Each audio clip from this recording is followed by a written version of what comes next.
homeowners notified each week that their properties are a fire risk too.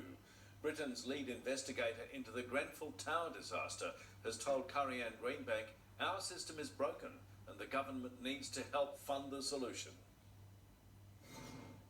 Welcome to our fire trap. Step inside Neil Excel's Q apartment complex and, along with the 3 stories of luxury finishes, he's just found out there's flammable cladding. I'm just gobsmacked, to be honest. Resulting in the 2-year-old property being declared a high risk of catching fire. We relied on the representations that it had met the building requirements. It was safe, it was fit for purpose. For Neil and his wife Kylie, their new home was meant to be a safe haven of sorts after she was diagnosed with an incurable illness.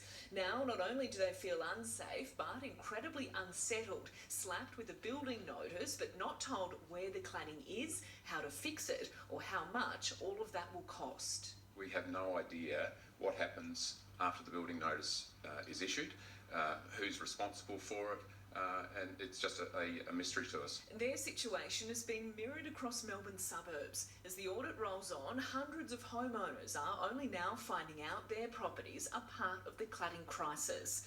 According to the Victorian Building Authority, 280 Victorian properties have now been declared a moderate risk, 320 buildings are high risk, and 60 buildings are an extreme risk. Of those, an emergency order or building notice has now been issued to 267 properties.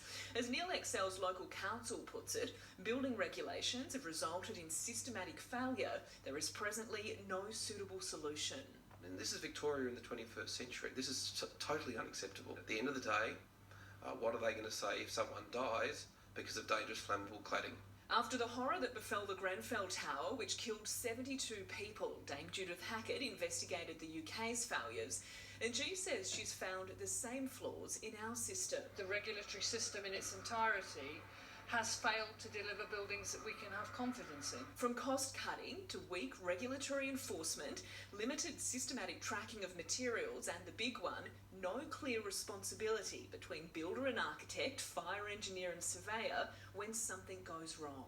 We want to make sure that properties are built to standard, to spec, with safe products, and that if there are faults and defects, they are remedied. Government cannot leave this on the back burner and leave it for others to resolve in the courts.